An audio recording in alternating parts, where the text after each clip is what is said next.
लगता है कि बीजेपी इस बात को लिए पारस जी पर प्रेशर बना सकती है कि उम्र और स्वास्थ्य का हवाला देते हुए आप संसदीय राजनीति से किनारे हो जाइए, आपको किसी संवैधानिक और वैधानिक जगह पर स्थान दिया जाएगा और चिराग के साथ बीजेपी गठबंधन करके आगे का रास्ता तय करेगी बिहार में।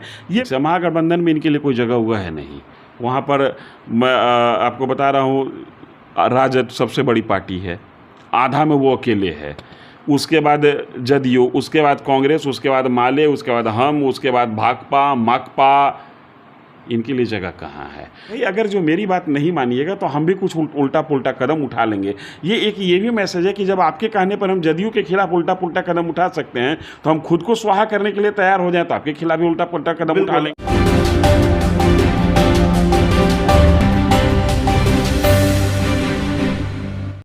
देखिए, लोक जनशक्ति पार्टी रामविलास के राष्ट्रीय अध्यक्ष चिराग पासवान ने कम से कम एक बड़ा सस्पेंस खत्म कर दिया है। चिराग पासवान हाजीपुर सीट से ही लोकसभा का चुनाव लड़ेंगे, ये संकेत उन्होंने दे दिए हैं। एक इंटरव्यू के दौरान उन्होंने बड़ा बयान दिया है। उन्होंने कहा है कि अगर हाजीपुर सीट में छोड़ दूं तो मैं अपने पिता से नज़रें नहीं मिला पाऊंगा। जो सीट मेरे पिता की रही है, उनके अधूरे सपने को पूरा करना एक पुत्र के नाते मेरा कर्तव्य है। और चिराग पासवान ने बीजेपी को भी मैसेज दिया है कि मेरे विकल्प खुले हुए हैं। हमारे साथ बिहार के जाने माने पत्रकार धीरेन्द्र सर हैं और हम समझने की कोशिश करेंगे कि चिराग पासवान के इस बयान के क्या मायने हैं और हाजीपुर कितना आसान है चिराग पासवान के लिए। फिर चाचा पशुपति पारस का क्या होगा, जहां से वो सांसद हैं। सर, चिराग पासवान अगर कह रहे हैं कि हाजीपुर सीट मैंने छोड़ दी तो पिता से नज़रें नहीं मिला पाऊंगा, मेरी प्राथमिकताओं में है, तो क्या ये मान लिया जाए कि जमुई छोड़ रहे हैं, हाजीपुर से चुनाव लड़ेंगे, ये कह दिया उन्होंने? अभी ऐसा बिल्कुल मान लेना जल्दबाजी होगी, क्योंकि वो ये कहें कि हाजीपुर सीट में छोड़ना नहीं चाहता। हो सकता है कि वहाँ से वो किसी अपने दूसरे उम्मीदवार को लड़ाना चाहें। एक चर्चा ये भी है कि रीना पासवान जो उनकी माँ है, उनको वो चुनाव वहाँ से लड़ा सकते हैं। दरअसल व्यक्तिगत तौर पर मुझे ऐसा लगता है कि चिराग पासवान जमुई के मुकाबले खुद के लिए भी हाजीपुर ज़्यादा सेफ महसूस करते हैं। 10 साल से ये वहाँ पर चिराग जमुई का प्रतिनिधित्व कर जरूर रहे हैं, लेकिन दोनों चुनाव जो ये जीते हैं, ये अपने पिता की सरपरस्ती में जीते हैं। पिता के छत्र छाया के बगैर ये इनका पहला चुनाव है। 10 साल में एंटी इनकम्बेंसी हो जाता है। ऐसी स्थिति में लगता है कि अगर मैं हाजीपुर से चुनाव लड़ता हूँ तो पिता की मृत्यु की जो सहानुभूति है वो मुझे ज़्यादा प्राप्त होगी, क्योंकि हाजीपुर रामविलास पासवान जी का परंपरागत क्षेत्र है। लगभग 30 साल 32 साल से वो वहाँ का नेतृत्व कर रहे थे और उसके पहले भी नेतृत्व करते रहे थे। तो इनको लगता है कि पिता की लिगेसी को कैश करने के लिए हाजीपुर ज़्यादा सेफ हो सकता है।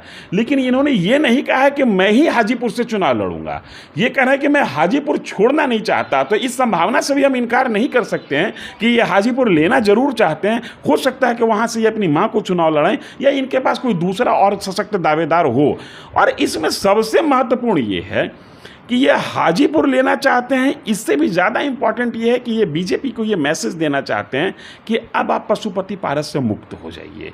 अगर मेरा साथ चाहिए तो पारस जी से आप मुक्त हो। बिल्कुल, उन्होंने यह भी कहा है कि कई चीज़ें हैं जिससे मैं समझौता कभी नहीं कर सकता। बिल्कुल, अभी तक तो समझौता की कोई बात हुई नहीं, लेकिन अगर जो बीजेपी इन दोनों के बीच में सुलह कराने में असफल रहती है तो चिराग का मैसेज क्लियर है कि आपको उनको छोड़ना होगा और ऐसे वैसे नहीं छोड़ना होगा। ये नहीं हो सकता है कि एक सीट पर आप उनको रख लें और बाकी हमको रख लें। उनको उस घर से बेदखल करना होगा जिस घर का प्रतिनिधित्व वो कर रहे हैं लोकसभा में। ये चिराग का बहुत स्पष्ट मैसेज है बीजेपी के लिए।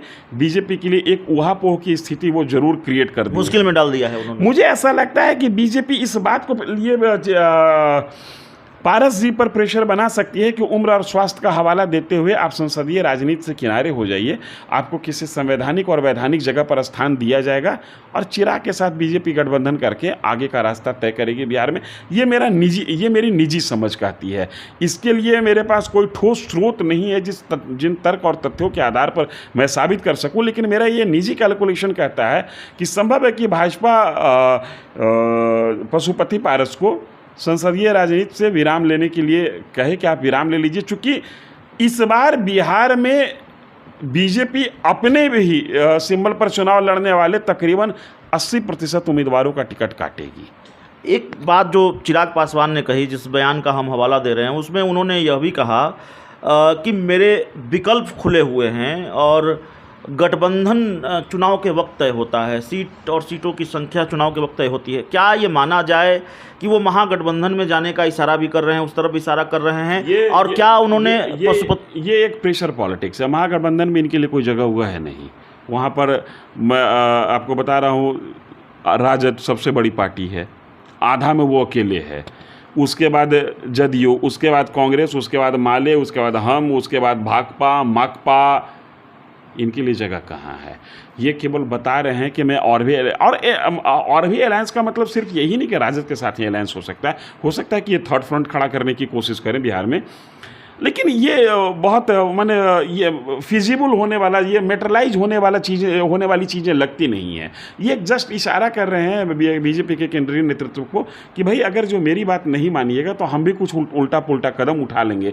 ये भी मैसेज है कि जब आपके कहने पर हम जदयू के खिलाफ उल्टा पुल्टा कदम उठा सकते हैं तो हम खुद को स्वाहा करने के लिए तैयार हो जाएं तो आपके खिलाफ भी उल्टा पुल्टा कदम उठा लेंगे।